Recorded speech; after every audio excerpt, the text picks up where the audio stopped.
নমস্কাৰ, আন এটি নতুন ভিডিঅ'লৈ আপোনালোকক সকলোকে স্বাগতম জনাইছোঁ আৰু এই ভিডিঅ'টো আপোনালোকৰ কাৰণে অতি গুৰুত্বপূৰ্ণ, যাৰ যোগেদি আপোনালোক উপকৃত হ'ব পাৰিব। আজিকালি প্ৰায়বোৰ প্ৰতিযোগিতামূলক পৰীক্ষাতে কুৱেশ্যন পেপাৰত কি কৰে, মাল্টিপল চইচ কুৱেশ্যন দিয়া থাকে আৰু সেইবোৰ আমি OMR শ্বীটত এনচাৰ দিব লাগে। গতিকে এই OMR শ্বীটখনত এনচাৰ কৰাৰ কিছুমান বিজ্ঞানসন্মত টিপছ আছে। আমি যিকেইটা প্ৰশ্ন উত্তৰ নাজানো সেইকেইটা প্ৰশ্ন আমি OMR শ্বীটখনত কেনেকৈ বা কি পদ্ধতি বা কি প্ৰক্ৰিয়াৰে আমি শুদ্ধ উত্তৰটো বাছি উলিয়াব পাৰিম তাৰ বিষয়ে মই আপোনালোকক এই ভিডিঅ'টোত জনাবলৈ ওলাইছোঁ। অন্যান্য সাধাৰণ পৰীক্ষাৰ দৰে OMR শ্বীটতো যেতিয়া আমি উত্তৰ কৰোঁ তেতিয়া প্ৰশ্নবোৰ আমি যিকেইটা প্ৰশ্ন উত্তৰ পূৰা সম্পূৰ্ণকৈ জানো সেইকেইটা প্ৰশ্নৰে উত্তৰ আমি কৰোঁ। কিন্তু OMR শ্বীটত এনচাৰ যে আমাক কৰিব দিয়ে সেইখনৰ প্ৰশ্ন যে কেৱল গোটেইবোৰ সহজেই হ'ব তেনে নহয়। তাৰ ভিতৰত সহজ দিব, মধ্যম দিব, কিছু টানো দিব।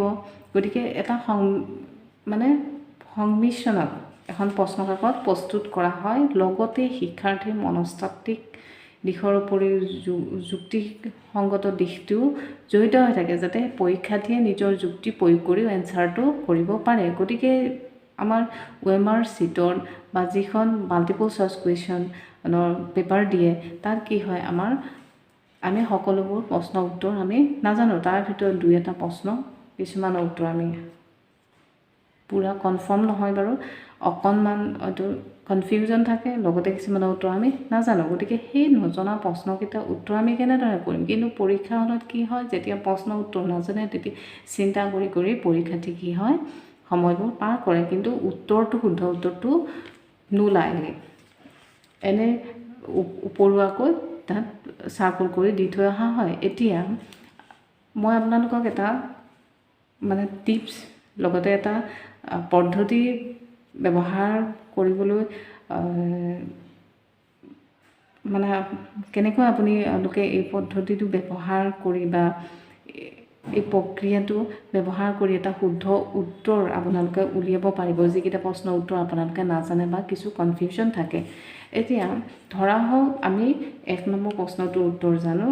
3 নম্বৰ প্ৰশ্নটোৰ উত্তৰ জানো, কিন্তু আমি 2 নম্বৰ প্ৰশ্নটোৰ উত্তৰ নাজানো। কিন্তু OMR শ্বীটখনত যিহেতু চাইণ্টিফিকেলি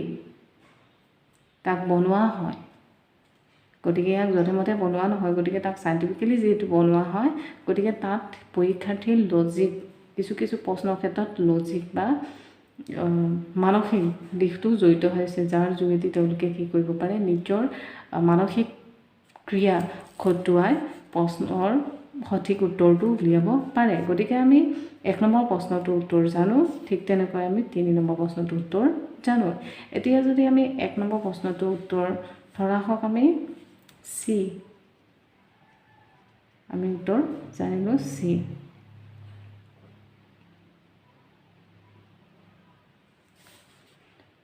ঠিক তেনেকৈ 3 নম্বৰ প্ৰশ্নটোৰ উত্তৰ আমি জানিলোঁ এ, কিন্তু আমি 2 নম্বৰ প্ৰশ্নটোৰ উত্তৰ নাজানো। এতিয়া আমি নজনা সেই 2 নম্বৰ প্ৰশ্নটোৰ উত্তৰ কেনেকৈ উলিয়াম, অৰ্থাৎ কি পদ্ধতি ব্যৱহাৰ বা প্ৰক্ৰিয়া ব্যৱহাৰ কৰিম। গতিকে এতিয়া 2 নম্বৰ প্ৰশ্নটো, এতিয়া OMR শ্বীটখনত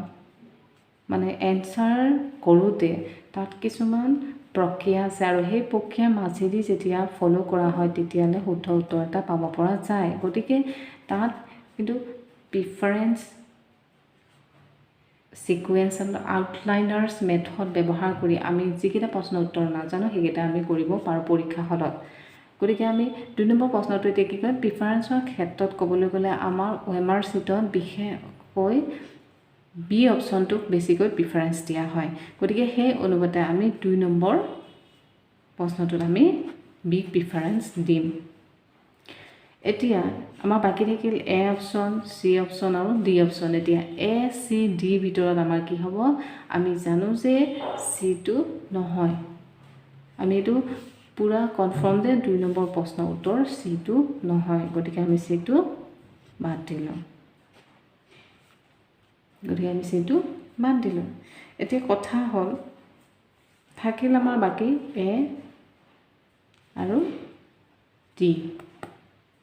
এতিয়া এ আৰু ডিৰ ভিতৰত আমি কি কৰিম গতিকে সিকুৱেন্স বুলি ক'লে যেতিয়া প্ৰশ্ন এটা উত্তৰ ৰিপিট হয় হেতুক সিকুৱেন্স বুলি কোৱা হয় গতিকে যেহেতু আমি 3 নম্বৰ প্ৰশ্নটো সম্পূৰ্ণকৈ জানো যে 3 নম্বৰ প্ৰশ্নটোৰ অপচন হৈছে 1 গতিকে এই সিকুৱেন্স বুলি কওঁতে এতিয়া 2 নম্বৰ প্ৰশ্নটোত সেই সিকুৱেন্সত নহয় সিকুৱেন্সত কি নহয় মানে প্ৰশ্ন এটা শুদ্ধ উত্তৰটো নহয় গতিকে এতিয়া 2 নম্বৰ ষ্টেপ ওএমআৰ চিট এখন ফিল আপ কৰাৰ উত্তৰ এটা এনসাৰ কৰাৰ 2 নম্বৰ ষ্টেপটো হৈছে সিকুৱেন্স এটা সিকুৱেন্সত উত্তৰটো শুদ্ধ নহয় তাক এলিমিনেট কৰা হয় গতিকে 2 নম্বৰ প্ৰশ্নটোৰ এ অপচনটো নহয় আমি এ অপচনটো বাদ দিম গতিকে এতিয়া আমাৰ বাকি থাকিল বি আৰু ডি এতিয়া বি আৰু ডিৰ ভিতৰত আমি যেটো বেছিকৈ প্ৰিফাৰেন্স দিছো হেতু হৈছে বি গতিকে আমাৰ শুদ্ধ উত্তৰটো হ'ব বি গতিকে আমি বি যেহেতু বা ওএমআৰ সিটৰ যেহেতু সাইন্টিফিক্যালি ৰিজন আছে যে বি প্ৰিফাৰেন্স দিয়া হে অনুপাতে আমি বি প্ৰিফাৰেন্স দিলো আৰু ডি অপচন আমি বাদ দিলো এটো হৈছে আমাৰ এটো এটা হৈছে আৰু এটা ক'বলৈ গ'লে ধৰা হয় 1 নম্বৰ প্ৰশ্ন এ বি সি ডি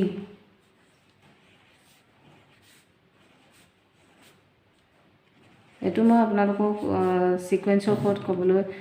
বিচাৰিছো যেকিটা এইকিটা প্ৰক্ৰিয়া ফলো কৰিলে আপোনালোক নিশ্চয় এই যেকিটা প্ৰশ্ন উত্তৰ নোৱাৰে হেকিটাত উপকৃত হ'ব গতিকে এতিয়া 2 নম্বৰ কথাত 2 নম্বৰ এক্সাম্পলটোত আহিছো এটো হৈছে আমি ধৰা হক আমি 1 নম্বৰ প্ৰশ্ন উত্তৰটো আমি জানো যে শুদ্ধ উত্তৰটো হৈছে সি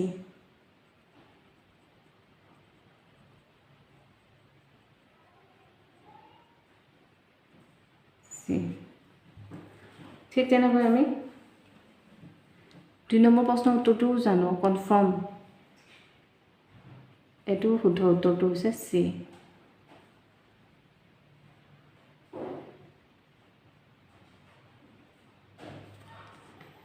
এতিয়া এই প্ৰশ্নটোত আমি কি এপ্লাই কৰিব লাগিব সিকুৱেন্স পদ্ধতিটো এপ্লাই কৰিব লাগিব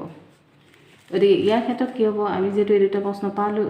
এইকেইটা প্ৰশ্ন উত্তৰ পালো গতিকে 3 নম্বৰ প্ৰশ্নটো কি হ'ব 3 নম্বৰ প্ৰশ্নটো প্ৰিফাৰেন্স দিবলৈ হলে আমি বি প্ৰিফাৰেন্স দিলো আৰু সিকুৱেন্স যোৱাৰ আগতে আমি 3 নম্বৰ প্ৰশ্নটোৰ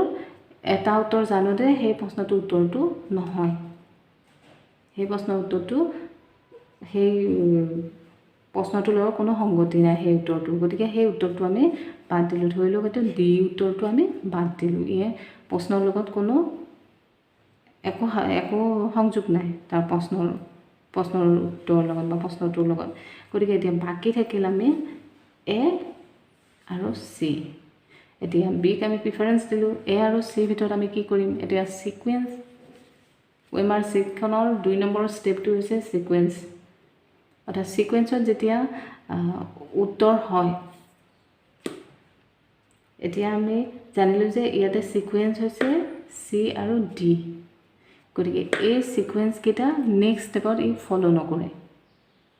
ওএমআৰ সিটত গতিকে হে অনুপাতে আমি সি অপচনটো